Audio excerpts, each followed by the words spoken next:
سامعین، حضرت سلطان صلاح الدین ایوبی رحمۃ اللہ تعالیٰ علیہ نے لڑائیوں میں بھی عیسائیوں کے ساتھ اتنا اچھا سلوک کیا کہ عیسائی آج بھی ان کی عزت کرتے ہیں۔ ایک دفعہ جنگ کے دوران ایک عیسائی عورت اپنے لشکر سے نکل کر روتی پیٹتی مسلمانوں کے لشکر کی طرف آ گئی۔ مسلمان سپاہیوں نے اسے پکڑ کر سلطان صلاح الدین ایوبی رحمۃ اللہ تعالیٰ علیہ کے سامنے پیش کر دیا۔ حضرت سلطان صلاح الدین علیہ رحمت و رضوان نے اس سے بڑی شفقت سے پیش آیا اور رونے کی وجہ دریافت کی۔ اس پر وہ عورت بولی، رات کو میرے بچے کو کوئی پکڑ کر لے گیا ہے۔ جب میں اپنے بادشاہ کے پاس گئی تو اس نے مجھے مشورہ دیا کہ تم مسلمانوں کے بادشاہ کے پاس جاؤ، وہ بہت رحم دل اور خدا ترس انسان ہے، وہ ضرور تمہاری مدد کرے گا۔ خدا کے واسطے میری مدد کرو، میں تمہارے پاس فریاد لے کر آئی ہوں۔ اس عورت کی آہ و بکا دیکھی نہیں جا رہی تھی۔ اس کی حالت کو دیکھ کر سلطان صلاح الدین ایوبی رحمۃ اللہ تعالیٰ علیہ بھی آبدیدہ ہو گئے اور اپنے سپاہیوں کو حکم دیا کہ چاروں طرف پھیل جاؤ اور اس عورت کا بچہ تلاش کرو۔ پھر تاریخ نے یہ منظر بھی دیکھا کہ خود سلطان صلاح الدین ایوبی رحمۃ اللہ تعالیٰ علیہ اپنے ہاتھوں سے اس بچے کو اس عورت کے حوالے کیا اور اس کو زاد راہ دے کر عزت و احترام کے ساتھ رخصت کرنے کا حکم صادر فرمایا۔ وہ عورت شدت جذبات سے رونے لگی اور دیکھنے والوں نے بھی دیکھا کہ خود مسلمانوں کا سلطان بھی اس کے ساتھ آبدیدہ تھا۔ یہ حضرت سلطان صلاح الدین ایوبی رحمۃ اللہ تعالیٰ علیہ کی غیر معمولی رحم دلی، شفقت اور ان کے وجود میں روحانیت کی واضح دلیل ہے۔ یہ ان کی انسان دوستی کی ایک ایسی مثال ہے جس کی بدولت ان کے بدترین دشمن بھی مجبور ہیں کہ ان کے شان میں آج تک کوئی تعریفی کلمات لکھتے رہتے ہیں۔ ایک جنگ کے دوران عیسائی بادشاہ کا گھوڑا مارا گیا۔ حضرت سلطان صلاح الدین ایوبی رحمۃ اللہ تعالیٰ علیہ کی غیرت نے اس بات کو گوارا نہ کیا کہ وہ اپنی فوج کی قیادت گھوڑے پر بیٹھ کر کریں اور ان کا دشمن بادشاہ زمین پر پیدل کھڑا ہو۔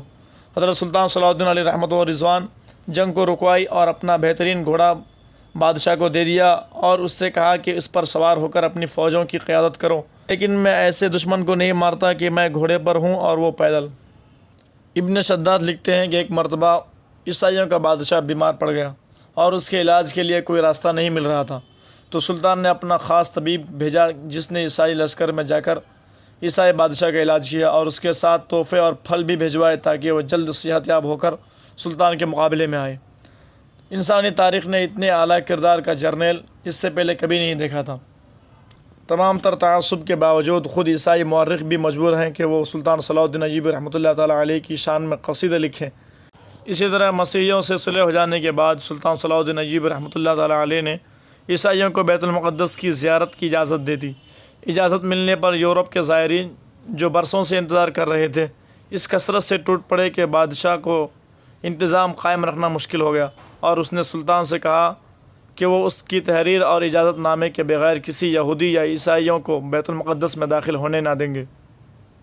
سلطان نے جواب دیا، زائرین بڑی بڑی مسافتیں طے کر کے زیارت کے شوق میں آتے ہیں، ان کو روکنا مناسب نہیں۔ سلطان نے نہ صرف یہ کہ زائرین کو ہر قسم کی آزادی دی بلکہ اپنی جانب سے لاکھوں زائرین کے مدارات، راحت اور آسائش اور دعوت کا انتظام بھی کیا۔ حضرت سلطان صلاح الدین ایوبی رحمۃ اللہ تعالیٰ علیہ کا غیر مسلموں سے سلوک عین اسلامی تعلیمات کے موافق تھا، اور یہ اس کا ثبوت ہے کہ اسلامی حکومت میں غیر مسلموں کے حقوق بھی اسی طرح محفوظ ہوتے ہیں جس طرح مسلمانوں کے حقوق۔ اسی طرح سلطان صلاح الدین ایوبی رحمۃ اللہ تعالیٰ علیہ نے جب ملک شام فتح کیا تو ان کے وزراء نے نئے مفتوحہ ملک کا جائزہ لینے کے بعد سلطان کی خدمت میں عرض کیا کہ یہ نصرانیوں کا ملک ہے، یہاں کے لوگ نہایت ہی سرکش مزاج اور سخت جان واقع ہیں، اس لیے ہمارا آپ کو مخلصانہ مشورہ ہے کہ ان کے لیے سخت گیری کی ضرورت ہے۔ چونکہ اسلام کے سیاسی اصول بہت نرم ہیں، لہٰذا آپ کو مشورہ ہے کہ حکام اسلام کے علاوہ اور بھی کچھ قوانین نافذ کر دیے جائیں تاکہ یہاں کے لوگوں پر قابو رکھنے میں آسانی ہو، حکومت کو استحکام حاصل ہو اور وہ تمام قوتیں جو نظام حکومت کو کمزور کرنے والی ہیں کچلی جا سکیں گی۔ ان وزراء کی باتیں سن کر سلطان صلاح الدین ایوبی رحمۃ اللہ تعالیٰ علیہ کا چہرہ متغیر ہو گیا اور فرمایا، تمہارا کیا خیال ہے کہ میں نے یہ جو ملک فتح کیا ہے اس لیے فتح کیا ہے کہ اپنی حکومت اور سلطنت قائم کروں اور لوگوں کی گردنوں پر اپنی غلامی کے جوار رکھوں؟ تم میری بات کان کھول کر سن لو، ایسا ہرگز نہیں ہے، بلکہ میں نے محض اللہ اور اس کے رسول کو خوش کرنے کے لیے اور اس کی رضا کی خاطر یہ ساری کوششیں کی ہے۔ میں تو صرف اللہ کا بندہ اور رسول اللہ صلی اللہ علیہ وسلم کا نوکر ہوں، میں اپنا حکم ہرگز نافذ نہیں کروں گا، یہ ملک رہے یا جائے مجھے اس کی پرواہ نہیں ہے۔ تم اچھی طرح ذہن نشی کر لو کہ میں کوئی بھی کام